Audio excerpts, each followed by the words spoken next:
Welcome to Full Court 3-on-3. I'm your host, William Baker, and this is the Michigan Basketball Podcast. And we got to me personally, it's a special guest. It's a special guest coming from Detroit, Michigan, East Side Detroit, and most definitely, and he's former Michigan Wolverine, 1970 high school All-American, Detroit basketball legend, 2008 Slam Magazine Street Ball Hall of Fame, Mike Weaver. Welcome to the show, Mike. Thank you. Thank you. Yeah. Oh man, this is a real treat because man, so many legends in the city of Detroit when it comes to music, sports, and other unique things and other unique things they do when it comes to athletics. And you have a deep history, especially in Detroit basketball, in Michigan basketball, period. In America, and man, doing your glory years at Northeastern High in the East Side of Detroit, when you started basketball, because you were you was a 3-sport athlete back in the day, right? That's exactly right. All right. So that case, what's your experience like when you was a 3-sport athlete? Well, basically, I started out playing baseball and football, and I played basketball in the alley. I was like something just to do. But after I got to just before I went to high school, we had a chance to play in the DNBP Recreation League, and we beat everybody in Detroit and sent us to New York. Oh wow, And we was 15 years old. that's crazy. Madison Square Garden Yes, sir. at the Mecca, man. Yeah, 15 years old. And so it took a while, and cause basically I was a baseball player, Oh wow. but eventually basketball won me over. I see that. When I went to high school, then my high school didn't have no good baseball team or football team, so concentrated on basketball. So. Okay, that's crazy. I mean, like during the years, I remember as a kid and everybody, go around under you going to Hall's gym, and I hear so many interesting stories of man how bad your uncle's bad, man. I mean, your uncle's bad, and I see guys that look up to you like Benny White and Earl Moore, and I'm like, dude, your uncle's bad, and he told me stories that I never heard, and when I asked and talked, when I got a little older, and learning the game from you, it's a treat to have that in your family, and to me, it's an honor for that. Yeah, those were some good times. There was a lot of comp in Detroit too. Most definitely. There was over 2 million people in Detroit back then. So you had competition from all sides of the city. It was good players all over. Man. Wherever you went, it was good players. Most definitely, man. When the word that you and Mike Robinson were the best backcourt in the Detroit PSL, basically in Michigan, in the state of Michigan, you guys got invited by the Detroit Pistons to compete against Dave Bean and Jimmy Walker at the YMCA down Dexter and West Grand Boulevard. Right. We learned a lot playing against them. I see. Playing against them while I was so young that when I did go to point guard, it wasn't no problem playing against guys 6'4", 6'5". You know what I'm saying? Because I had been playing against them pros already. So that prepared me. So, Oh wow. I done seen the best of the competition already at a young age. From high school, it wasn't no big thing. No.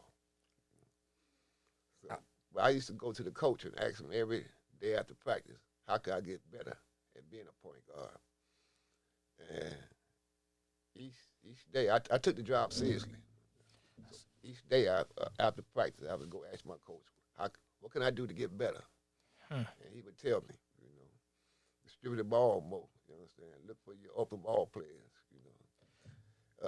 geek your players up to do better, you understand? If they have an off game, talk to them positively, not negatively, get them to go, do the best they can do, That was my job, Wow.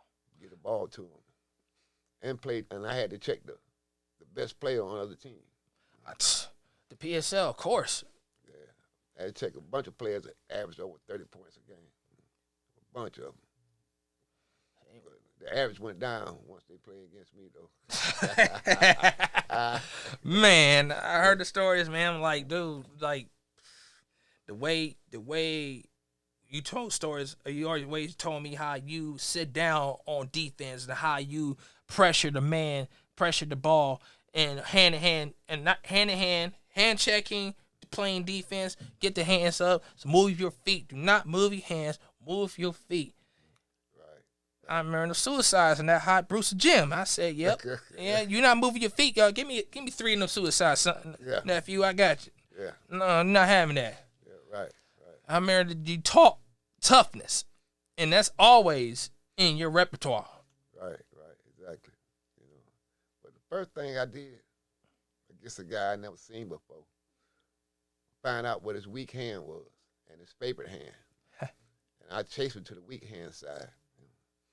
That's part of being a defensive player. You know, make him go to that weak hand.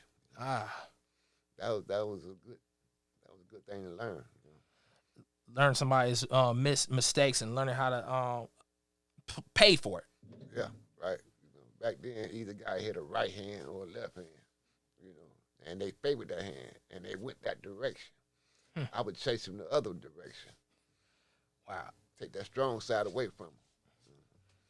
I mean, that's the thing. When people don't, not today's kids, young players don't play don't play that way. They say they go for the same thing over and over again, and let them get off like that.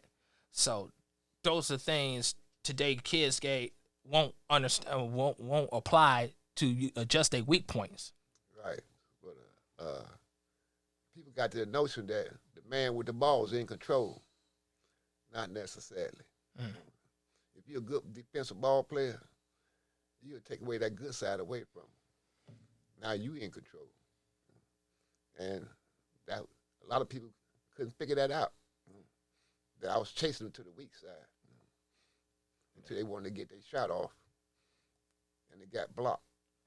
Yep. So it's a learning process. The game of basketball is like a game of life. Oh yes, most definitely. The good side and the bad side. Most definitely. Nothing. It's nothing to it. It's nothing to it. It's full court, back and forth, back and forth. Yeah, I used to get in foul trouble trying to get in the guy's head. I wanted in the first quarter. You know, he the top scorer on the other team, right? I just wanted to block his shot one time, just to get in his head, let him know I can block his shot. You know, and a lot of time I get in foul trouble in the first half, but second half, those blocks came in handy because I was in their head. Oh yeah, mental games, mind games. That's right. And that's one thing he taught me. He taught me and others that if they show you they weak points or they show their emotion, you got them. Yeah, and that's a good point about the emotion. You know what I'm saying? A lot of guys couldn't handle that. Their coaches try to get their head back in the game. You know, a lot of times I had took it from them. Oh yeah. You know, so. Tell me about it. And matter of fact, I'm gonna ask you this, man. I really want to ask you this for a minute. It's a list of players that you play against, and the competition were extremely heavy during those days. You went after guys like Ralph Simpson, George Gerber, Curtis Jones, play against Spencer Haywood, and many more. And I'm like, how intense the games be when you compete against them? Oh man, that was the game was at another level. You know, back when you played against the best, you know, the game went. You had to have your best game with you. And like I say, you find out what their weakness is. You know what I'm saying? Mine was outrunning people.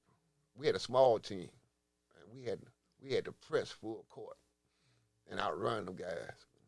Fourth quarter, them big guys be tired, and we still running because we was in better shape than everybody. You know what I'm saying?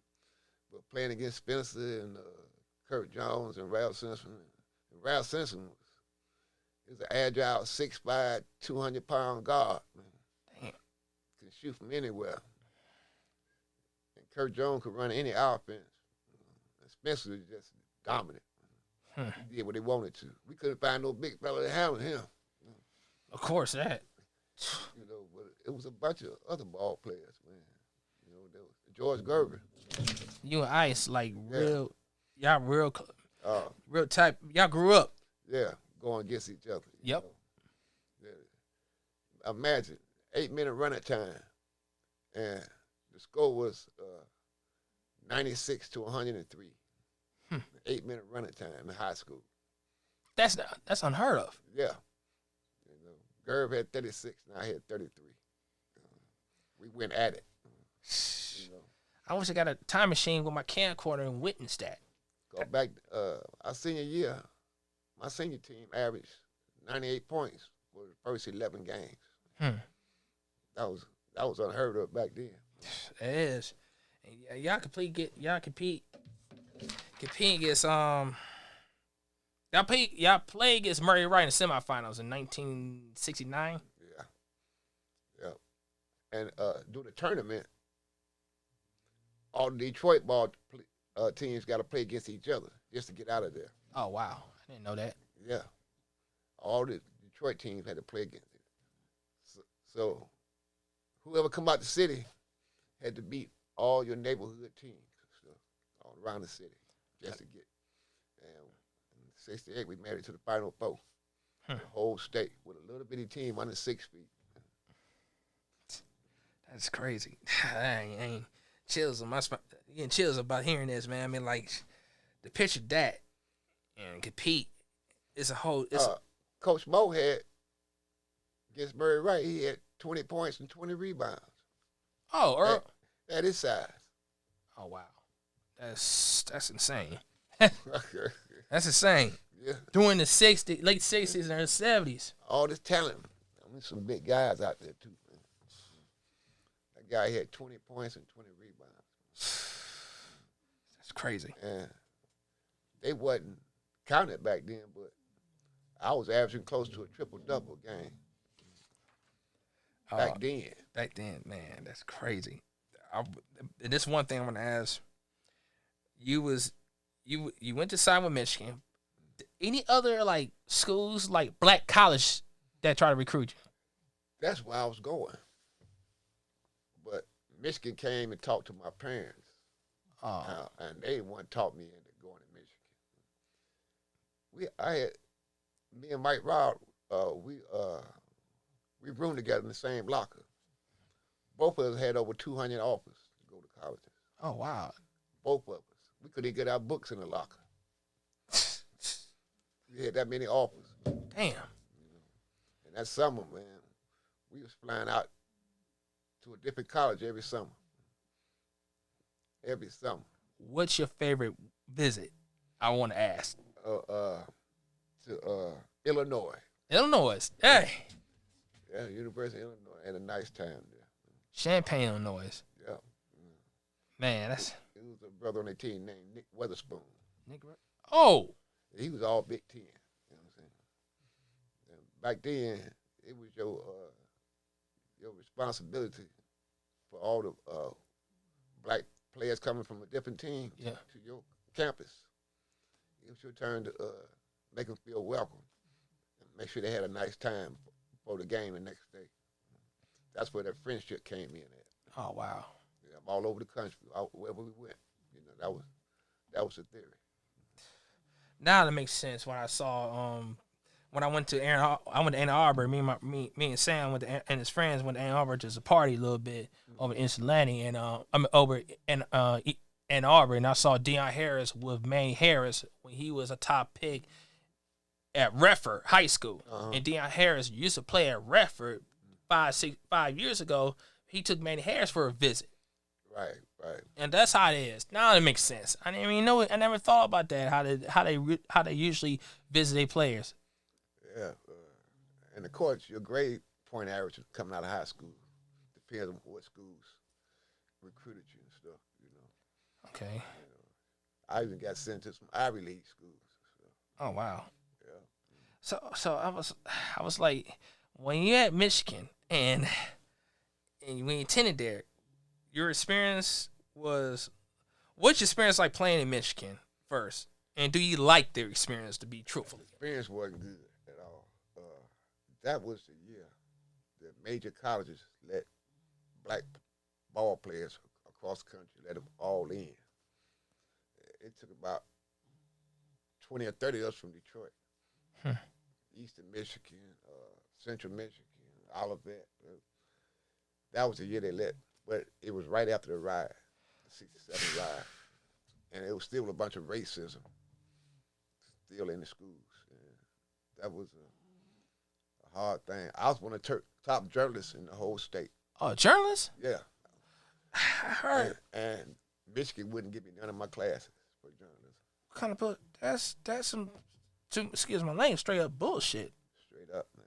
That's what the my junior year, that summer, I spent the whole summer up in Michigan in a journalism class because I was one of the top 20 in the whole state Wow. in journalism. And that's what I told my parents. I was headed for a black school You down just south. you didn't care like meaning like the plane the plane wise. You like man, I want to get out. Yeah, yeah. That's where I was headed. But they taught my parents into talking me into going to Michigan. Oh.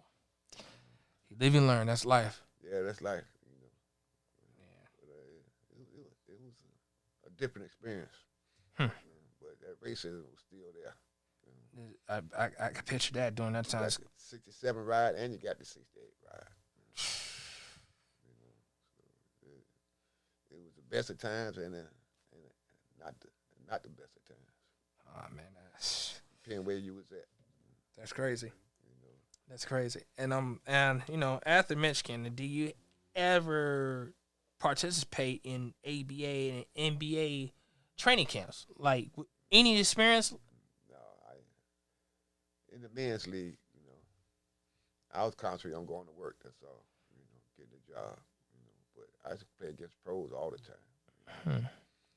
The leagues I was in, the men leagues, Detroit, it was loaded with talent. Yeah. Brewster Center, Saint Cecilia. St. Cecilia. Oh man, I remember my time. I shot 64 at St. Cecilia. And that was against Bing now. And the next week, Frank Russell played for the Chicago Bulls. He said, "We don't give me 60 this week." Yeah. Oh man, I was like, dang man, I was wondering how everything happens after a situation like that, and I'm like, I always want to ask when you've been in training camps, man. You just like, you just always want to know for so many years, but you didn't, you got turned off. Like, man, I don't care about the pro stuff. Oh, that was it was a different time back then. It was real different times. Blacks didn't have that much say so back then, like they do now. Yeah. Black players run their own programs now. They in control now of that money and stuff.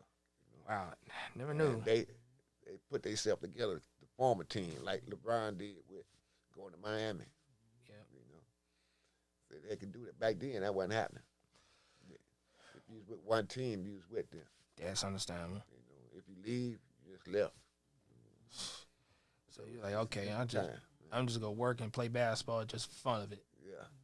So I had a good time in Detroit. Though. It was a bunch of comp. It was talent all over the place. I remember you told me you was playing against guys for out of state, Pontiac, Flint. Yeah, they always come down to St. Cecilia. I figured that. Yeah. Oh man, St. Cecilia on a Sunday, Lord have mercy. Talent everywhere. And you got to get busted up by somebody you don't know. Oh, I see that. Yeah, man. They come from Pontiac, man. Up in Michigan, they was all over the place coming down. They heard about St. Cecilia is like the New York Rutgers. Oh wow. That was St. Cecilia was back then. Man, I can't even picture that if I have a time machine. That's the thing. Oh man, it was some good basketball back then. Bro. A whole lot of good basketball. and people just were just coming there just to watch, man. All the talent, man. You know, who's gonna score the highest next, man. You know, I mean, when me and Mike Robb first went to St. Cecilia, we played against a pro ball player. I think it was Bean, and a guy named Smokey Gaines. He just passed a week or two ago. Oh wow. He's played the Globetrotters. He plays some pro ball. But me and Rob had 110 between the two of us. So that's 50 apiece. God damn. And we lost in triple overtime. That's crazy. Man, but man, people was in the stands fainting. It was hot in there. Yeah, and they was blacking out, fainting and stuff. They was just enjoying the game. So Man, matter of fact, I want to ask you. I've been waiting for this ask. During your era, you and Mike Mike Robinson and the players under 6 feet. You the guys are the first guy to play above. You first guy to play above the rim during your time, and it's rare for players from that position to attack the rim that small, under 6 feet, going above the rim, dunking. Yeah, I done caught a few 7-foot dunks, in my time. A whole lot of block shots. I used to block guys' shots just to get in their head. Let them know I can get it when I wanted to. You used to jump ball. Yeah.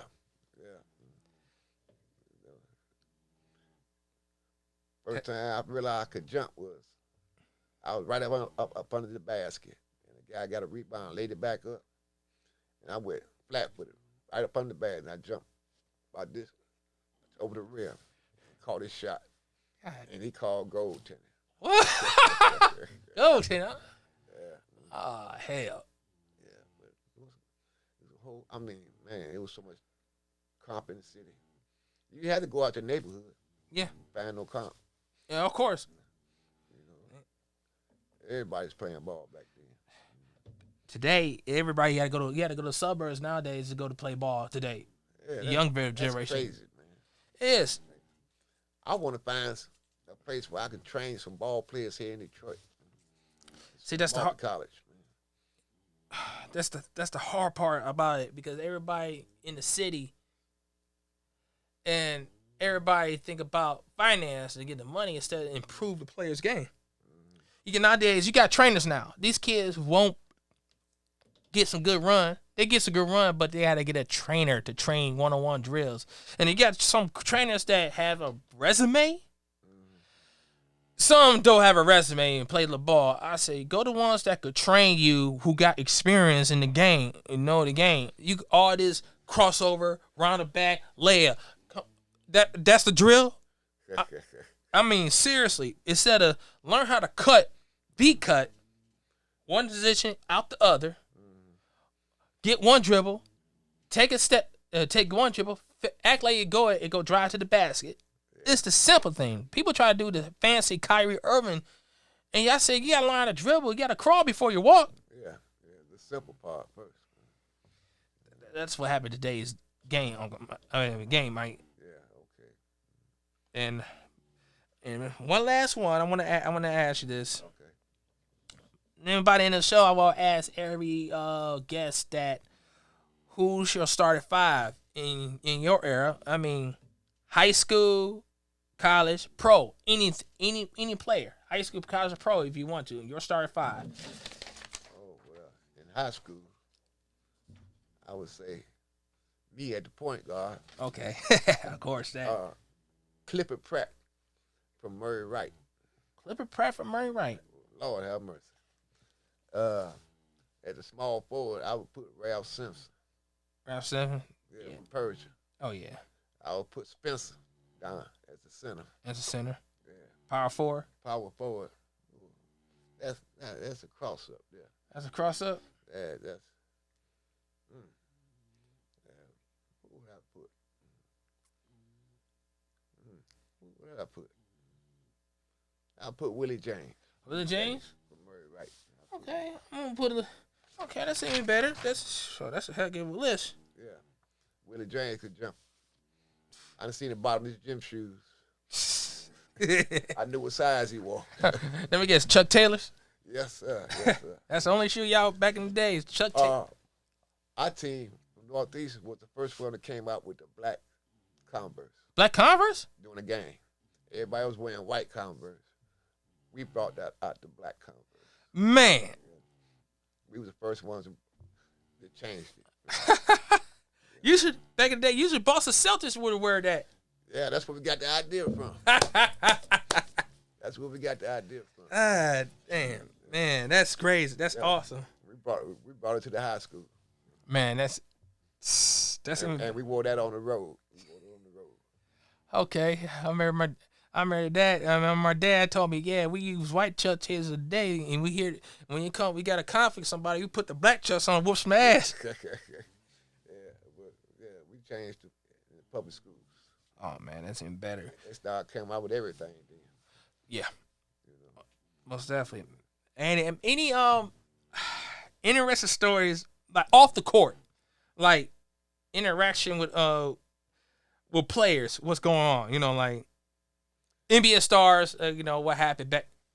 I tell you what, in high school, certain schools didn't take losing kindly. We had to sneak out the side door or the back door just to get on the team bus. Oh damn! There was fights going on all over. I could picture that. Yeah. I mean, I still don't know how we got out of Northern that time. Oh, Ethan. Ooh, yeah, I understand that. Yeah, well, and we beat them by 20 at Northern. And they didn't take kindly to it. I can picture that. I'm like, they throwing stuff at the wall. They throwing stuff at the crowds. Oh yeah. I still don't know how we got what door we came out at Northern. Yeah, at King, some fights going on, and oh man, that was part of the Culture. yeah. Culture. That was part of it. Culture. Yeah, hey, what you to do, man? It's what it is. That's life. Yeah. Oh man, you learn the game of basketball, and I want to ask you this. So, what's wrong with the game today that needs to be changed if you got control of it? Defense. Rebounding. Team defense. Team defense. Individual defense and team defense. It's pitiful nowadays. Yeah, I see kids today, high school, they play defense, but they don't move their feet. They let them cross over. That's it. They just gave in on the play. Yeah, they scared to get a foul. Scared to get dunked on. Yeah. Back then, That's part of the game.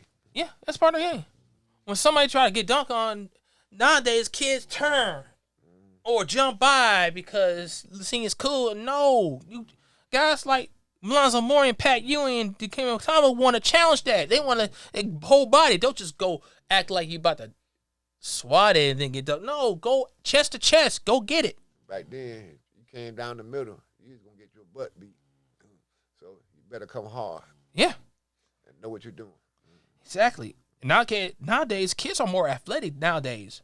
Extremely athletic. But when it comes to mental toughness, Yeah, they don't have that. nah, not much. Only a few. And I see a few kids that got that old school mean dog mindset. And I think it's like, wow, it's something got to give in the basketball. And I'm not too thrilled about that. But I still love the game as possible. And then thank you for coming for Full Court 313. All right. It's my pleasure, man. Thank you so much. I'm William Baker, and you're hearing Full Court 313 Michigan Basketball Podcast. Take care.